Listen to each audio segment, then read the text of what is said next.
আজকে আমি তোমাদের সঙ্গে শেয়ার করব পারফেক্ট মালপোয়া বানানোর রেসিপি, যেটি ফুলবেও বলার মতো আর খেতেও কিন্তু হবে নরম তুলতুলে সুস্বাদু। আর এই রেসিপি কিন্তু বাড়িতে খুব সহজেই আর তাড়াতাড়ি বানিয়ে নিতে পারবেন। চলুন শুরু করে দাও আজকে মালপোয়ার রেসিপি। আমি এখানে নিয়ে নিয়েছি একটা বাটি। এই বাটির পরিমাপ করেই মালপোয়ার সমস্ত উপাদান নেব। আপনাদের কাছে থাকা কাপ বা বাটি নিয়ে নেবেন, সেই কাপ বা বাটি মেপেই প্রত্যেকটা উপাদান নেবেন। প্রথমে আমি নিয়ে নিচ্ছি 2 বাটি ময়দা।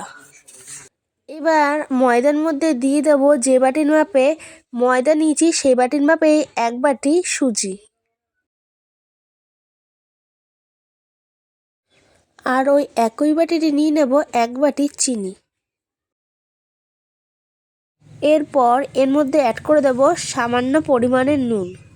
নুনটা দিলে কিন্তু খেতে স্বাদটা বেশি আসে মালপোয়ায়।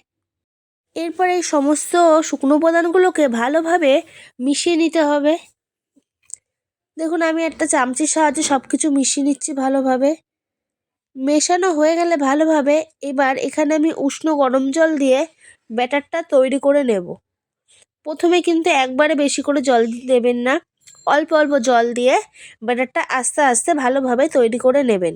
আর অবশ্যই কিন্তু উষ্ণ গরম জল ব্যবহার করবেন। এখানে মাখাটা যতটা ভালো হবে ব্যাটারটার, মালপোয়াগুলো কিন্তু ততটাই নরম হবে। আর মালপোয়াগুলো কিন্তু বলের মতন ফুলেও যাবে। তাই ব্যাটারটা কিন্তু ভালোভাবে মিক্স করে নিতে হবে অনেকক্ষণ ধরে। দেখুন ব্যাটারটা ঠিক এই রকম হবে, না বেশি পাতলা না বেশি ঘন। দেখতেই পাচ্ছেন, আপনাদের দেখিয়ে দিচ্ছি ব্যাটারটা কতটা ভালো হয়েছে। এবার আমি ব্যাটারটাকে আমি থালা দিয়ে ঢেকে 30 মিনিটের জন্য রেখে দেবো। এবার 30 মিনিট পর ব্যাটারটাকে আবার থালাটাকে সরিয়ে নিচ্ছি। দেখুন ব্যাটারটা কিন্তু একটু ফুলেও গেছে।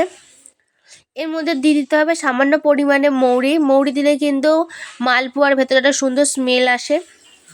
মৌরি দিয়ে কিন্তু ব্যাটারটাকে আরেকবার মিশিয়ে নিচ্ছি ভালোভাবে।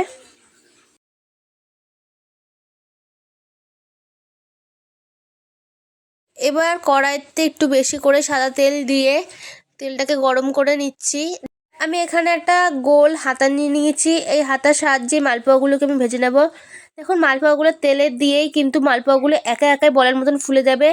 এরকম উপর দিয়ে একটু ঝাঁঝরি দিয়ে তেলগুলো মালপোয়ার গায়ে দিয়ে দেবেন।